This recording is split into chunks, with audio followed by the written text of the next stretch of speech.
With the recent release of Final Fantasy VII Rebirth, we figured now's the best time to unravel this century-long story and break down the events leading to Rebirth. But due to the ending of the remake, timeline shenanigans and interviews with Tetsuya Nomura, we know the events of First Soldier before Crisis. And Crisis Core are still considered canon, but Advent Children and Dirge of the Cerberus might not be, depending on the events of Rebirth and the upcoming third game, rumoured to be named Renewal. And the less we talk about Dirge of the Cerberus, the better. With that being said, let's equip our materia and begin. Thousands of years in the past, there was an ancient race called the Cetra, who have a deep connection with the planet and the life stream, a ginormous energy flow that keeps the planet alive. One day, an unknown creature crash lands onto the planet, causing the surrounding crater to become barren and covered in ice. With the planet wounded, the Cetra hear the planet call out for help, and they quickly make their way to the northern crater to investigate and heal the planet. Upon discovering this creature, however, the Cetra are quickly overcome by a virus produced by the creature, and the Cetra start to die out. As the planet's last line of defense, the planet creates the weapons, powerful monsters created by the planet to combat any threat against it. With the combined efforts of the weapons and the last remaining Cetra, they manage to subdue and confine the creature. The weapons become dormant, and the Cetra slowly become extinct. Years later, after the stories of the Cetra have become nothing more than a fairy tale, the Shinra Electric Power Company, or just Shinra, finds a way to harness the power of the life stream into energy called Mako. Using Mako to power everything from reactors and machinery to entire cities like Midgar and Junon. Two Shinra scientists, Professor Gast Faramis and Professor Hojo, end up discovering the mummified remains of the creature the Cetra locked away, believing it to be the last remains of the Cetra, giving it the name Genova. Kickstarting both the Genova project, the means to harness the power of Genova, and the Soldier project, creating Shinra's own private army. A sub-project of Soldier known as Project Zero aims to create a stronger form of Soldier by fusing them with Genova cells, with Professor Hojo, Hollander and Lucretia leading the experiments, but are met with constant failures from the test subjects.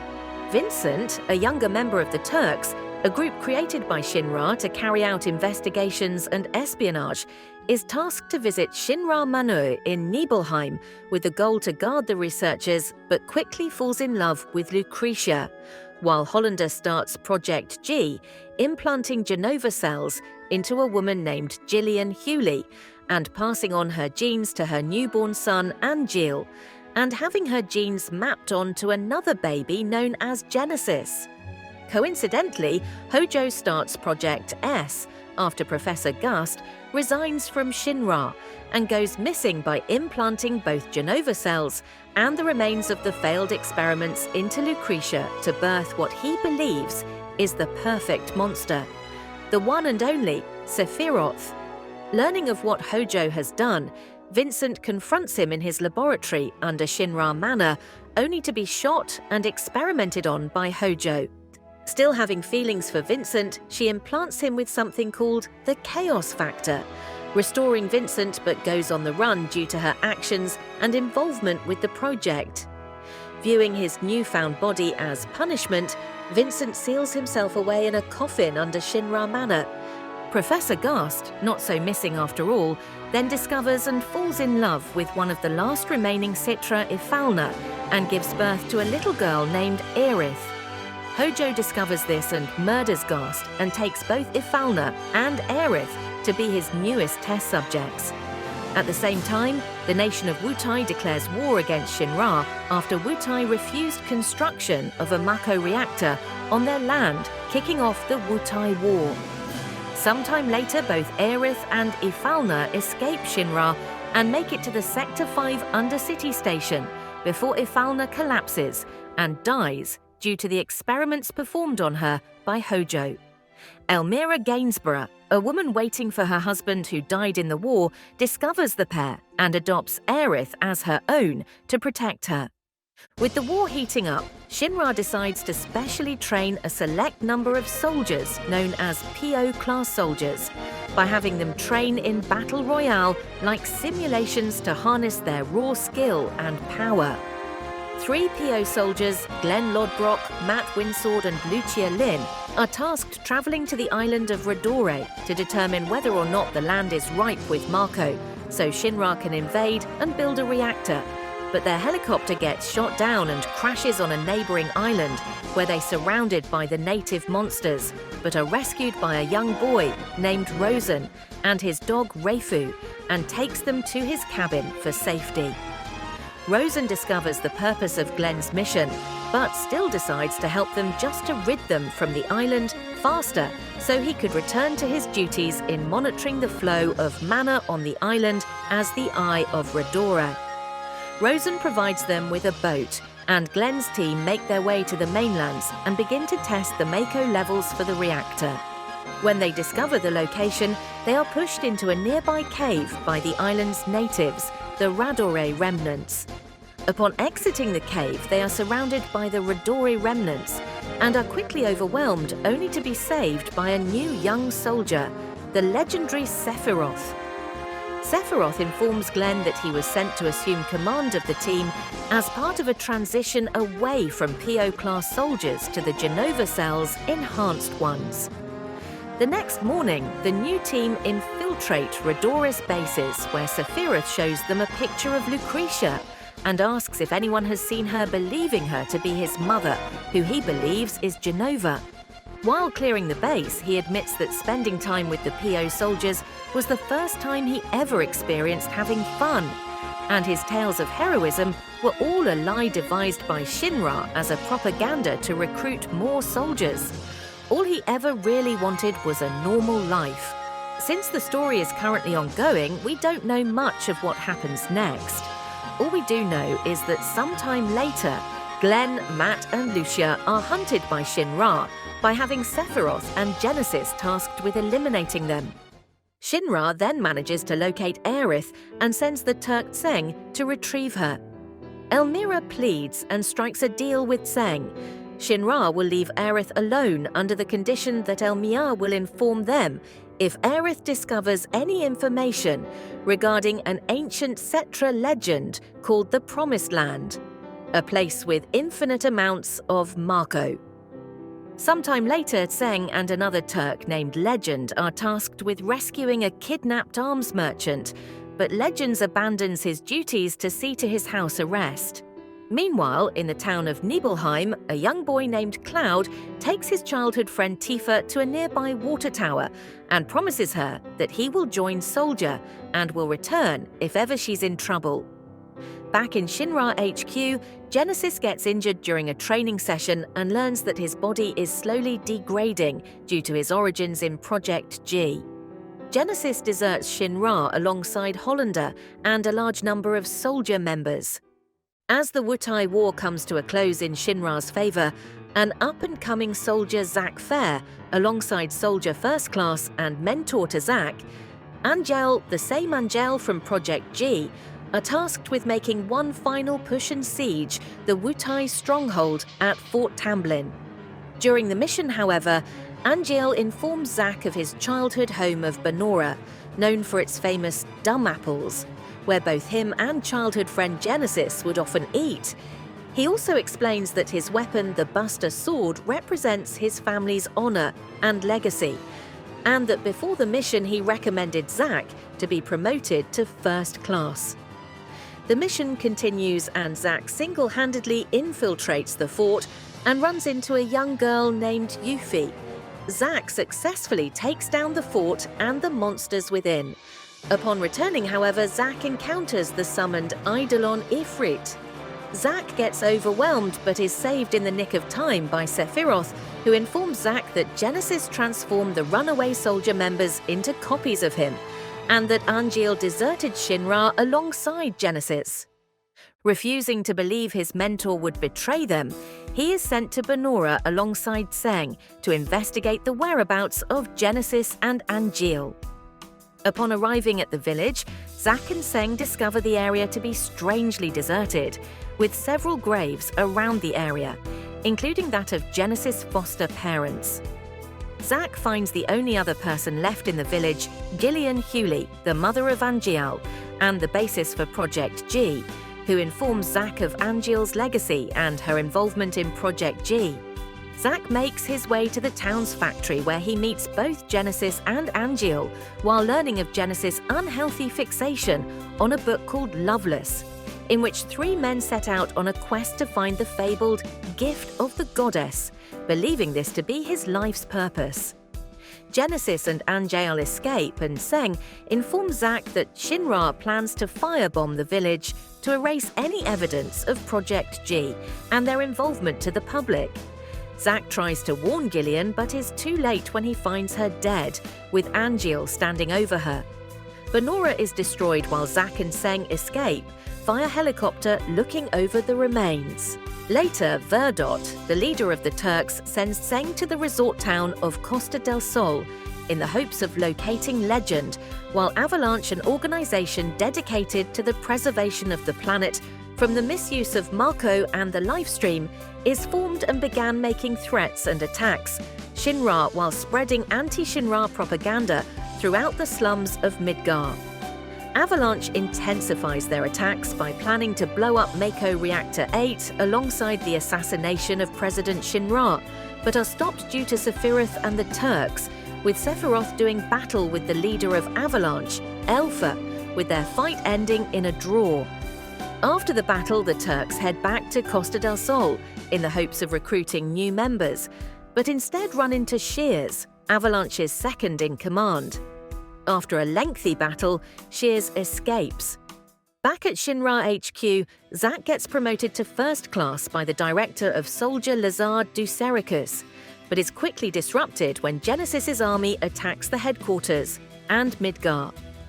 Zack fights his way through and rescues a Turk named Cisne, and gets a call from Sephiroth letting him know that Angeal has been seen at Mako Reactor 5 and plans to let him escape before Shinra can find him.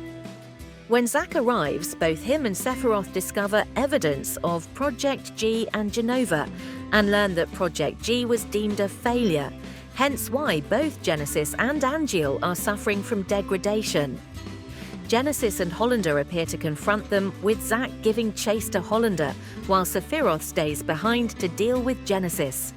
Zack corners Hollander, but is stopped by Angeal, who sprouts white wings, proclaiming himself to be a monster, and it's Zack's duty to fight him. Zack refuses, trying to convince Angeal he isn't a monster, but instead an angel. Zack's words don't affect Angeal, and are sent plummeting down into the slums by Angeal. Zack lands on a flower bed within a church owned by none other than Aerith.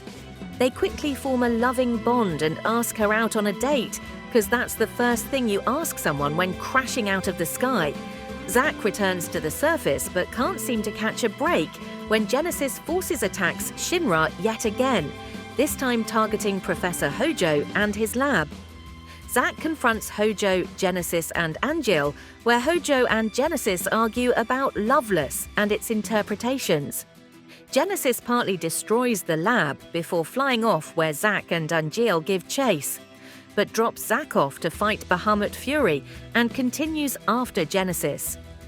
Meanwhile, the Turks are sent on a mission to guard a Shinra scientist named Professor Rayleigh, accompanied by a Shinra infantryman, Cloud, who was unable to become soldier due to being rejected from the program.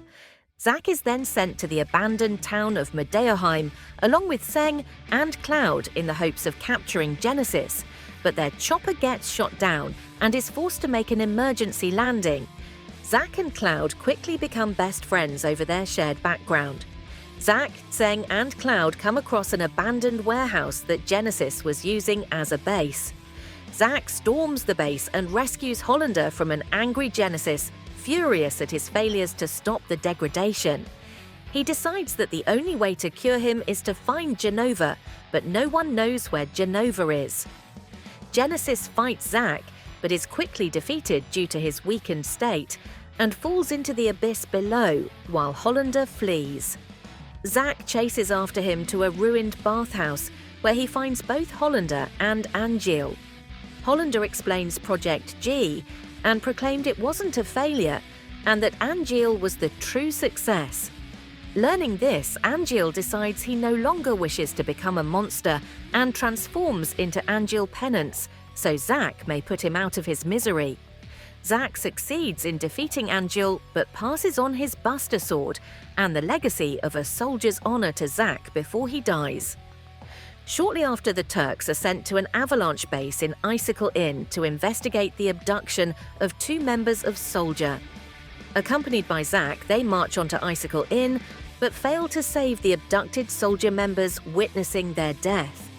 Due to this and his recent fight with Angel, Zack is placed on a vacation in Costa del Sol. This also causes the leader of the Turks, Verdot, to be let go from his position and replaced with the Director of Public Security, Heidegger. But the decision was quickly rectified after avalanche attacks. Yunon and Heidegger escalated the situation, causing Legend to return to the field, and the director of Soldier Lazard flees. Shinra expected to be a traitor. After Zack's vacation, Sephiroth takes control over Soldier operations and learns of Genesis's plan to attack reactors all over the world and is currently planning something in Nibelheim. Zack visits Aerith one last time before heading to Nibelheim with Sephiroth and Cloud. They arrive in Nibelheim and meet their guide, Cloud's childhood friend, Tifa Lockhart. Cloud hides his identity from Tifa, not wanting her to find out he failed at becoming a soldier. They make their way to the reactor, only to discover containment tanks filled with monsters created by overexposure to Mako and failed experiments. Sephiroth discovers a separate tank labeled Jenova, the name of what he believes to be his mother, with a female-looking creature inside. Genesis then appears to explain to Sephiroth about Project S and where he really came from. With him learning about Jenova and Project S, Sephiroth locks himself in the basement lab in Shinra Manor to learn about the Jenova project and who he really is. On that fateful third day, however, Sephiroth believes that Jenova is his true mother and the last of the Cetra, the rightful heirs to the planet, blaming the extinction of the Cetra on humans and Shinra for what they did to him. Driven insane by this newfound revelation, Sephiroth turns his anger onto Nibelheim, killing the majority of the population and burning it all to the ground. Zack pursues him to the reactor, where he finds Tifa wounded by Sephiroth. Zack makes his way to Jenova's container to confront Sephiroth. The pair do battle where Sephiroth defeats Zack, but Cloud arrives furious over the destruction of his home, his mother and Tifa's injuries. Confronts Sephiroth, throwing both him and Jenova into the lifestream before falling unconscious due to injuries sustained in the battle. Professor Hojo then takes Zack and Cloud's bodies to the basement lab in Shinra Manor to experiment on them to create another Sephiroth, but after 4 years they are deemed as failures. Zack manages to escape the lab alongside a weakened Cloud, who is now suffering from Mako poisoning, where they run into Shinra troops on the orders to capture them, forcing them to escape to the countryside, where they run into Cisne, who was sent to apprehend them, but decides aid their escape after seeing what had happened. Zack escapes while Cisne heads into Nibelheim to look for Verdot. While on the run, Zack is attacked by the Genesis army, who wish to capture both Zack and Cloud in an attempt to stop his degradation. Zack travels back to his hometown of Gongaga, but Cisne arrives to warn him it's too risky, and Sherna would be expecting it. Genesis and Hollander, who is now turned into a Genesis clone, attack, but Hollander is quickly defeated and killed by Zack. An Angeal clone appears to protect Zack and Cloud, only to be revealed as Lazard, who is also dying due to degradation. Zack determines that Genesis is actually hiding out in Banora, and asks Lazard to look after Cloud while he goes after Genesis once and for all. Zack finds Genesis hiding out below Banora. Genesis claims the story of Loveless has been fulfilled and absorbs the power of the goddess Materia to transform into Genesis Avatar. Zack engages with Genesis Avatar and defeats it, reverting Genesis back to his human form now healed from his degradation, because all you need to cure any disease is to become a literal god. Zack drags Genesis's body back to Cloud and Lazard, who is now mortally wounded after protecting Cloud from Shinra troops. As Lazard fades away, he leaves behind a letter from Aerith, indicating that Zack has been away for 4 years. Shocked at how long it has been, Zack takes Cloud and desperately makes his way to Midgar, leaving Genesis behind to be discovered by Shinra. Tseng mobilizes the Turks to desperately look for Zack before Shinra can. Just as the pair make their way to Midgar, they are halted by the Shinra army. Seeing no other option, Zack raises his Buster Sword and makes his final stand. Zack fights with everything he's got, but eventually gets overwhelmed and left mortally wounded. As Zack lays dying, a now awoken Cloud moves over to his dying friend, wherein Zack's final moments passes down the Buster Sword, claiming that he will be our living legacy, asking Cloud to look over Aerith for him, and wondering if he finally became a hero. With those final words, Zack Fair fades away. With the Turks having failed to rescue Zack, they continue their search for Verdot. They discover his location, but also discover that Fujito, the intellectual force for Avalanche, plans on unleashing a creature called the Zirconiidae to eradicate all human life so that they may return to the lifestream and prevent any further harm to the planet.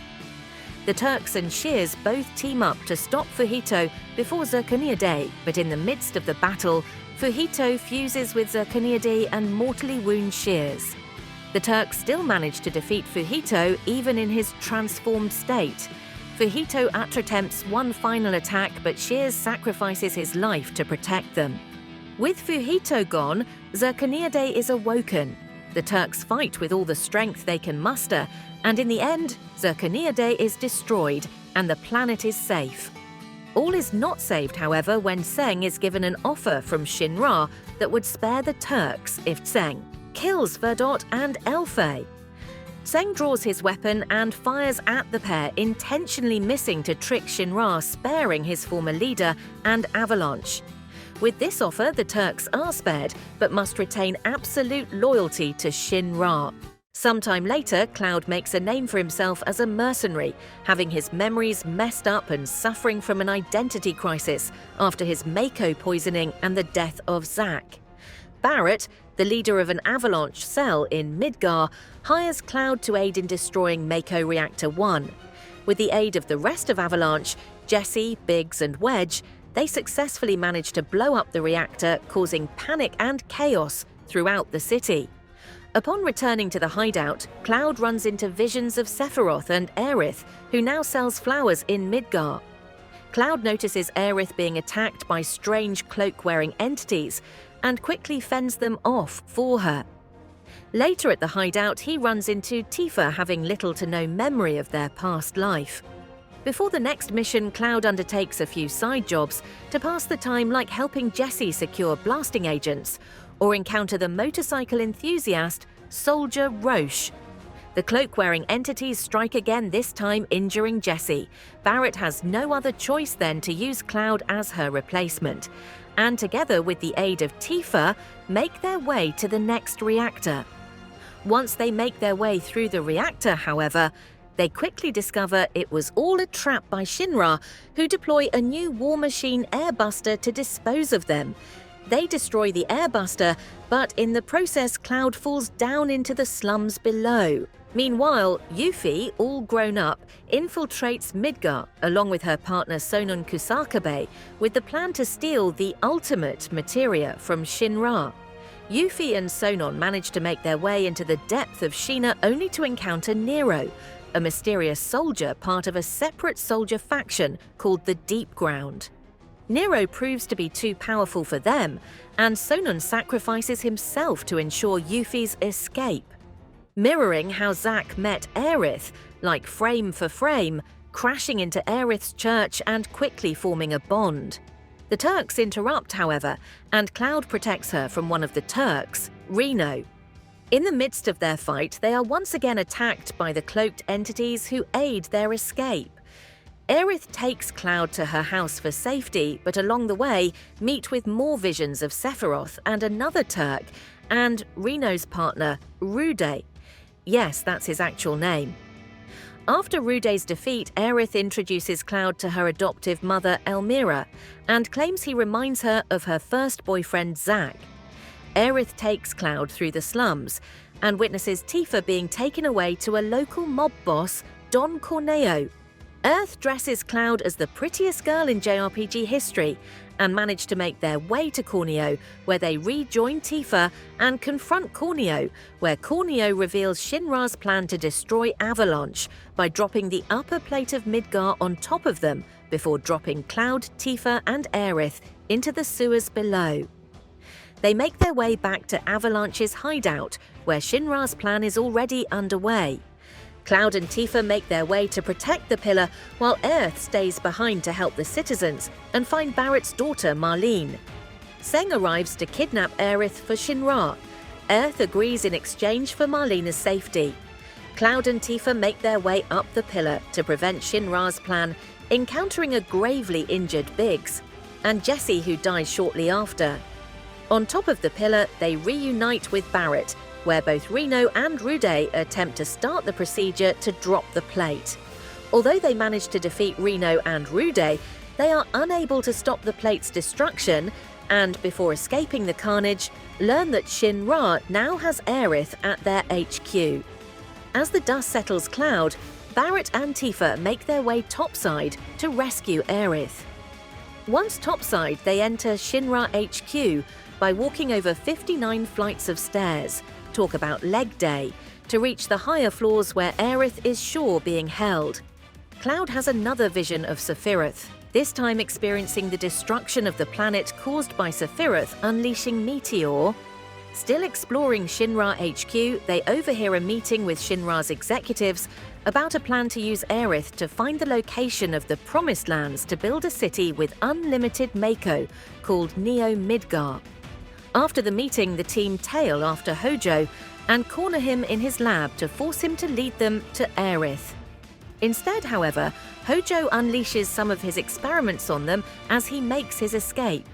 They fight their way through the experiments to reach Hojo, but Hojo notices that Cloud has the qualities of soldier, but never actually was one before getting blown away by a mysterious force. A creature chases Hojo down the elevator alongside a now freed Aerith. But before the creature could kill Hojo, Aerith calms him down. The creature reveals himself to be Red 13, an ancient animal kidnapped to become one of Hojo's experiments. Cloud is stricken with immense mental anguish as he claims that Jenova is nearby before collapsing unconscious. Cloud wakes up in Aerith's old room in Hojo's lab, where Aerith explains her Cetra heritage and the Promised Lands. The group decide it's time to make their escape and leave Shinra HQ. As they pass through Hojo's lab, they find Jenova's tank, with Jenova still inside.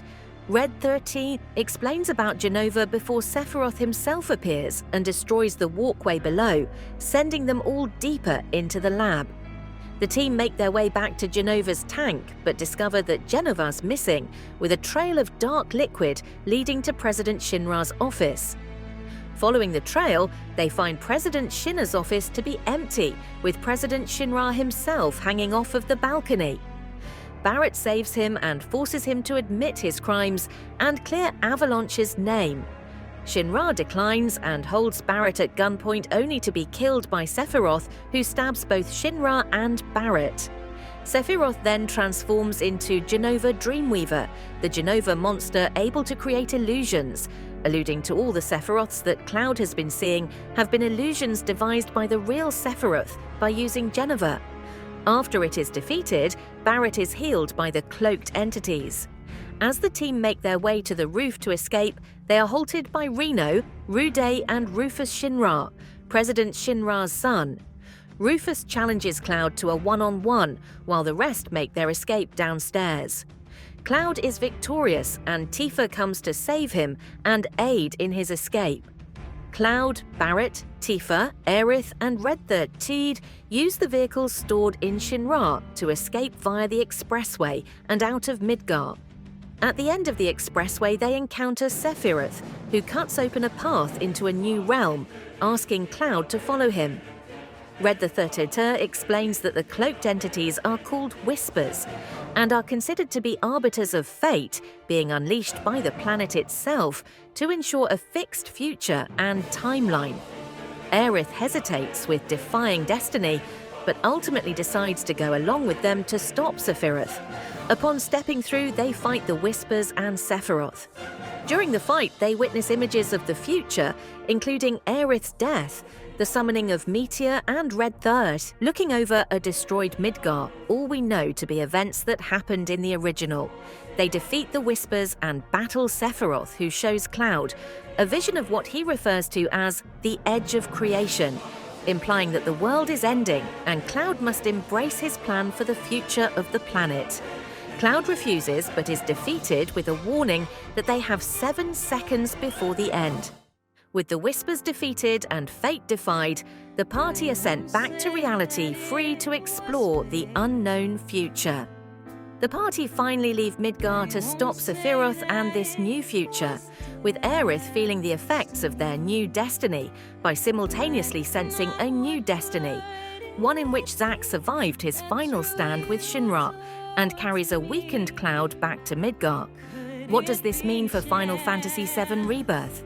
Will Genesis make a return? What is Sephiroth's new plan? What did he mean by 7 seconds to the end?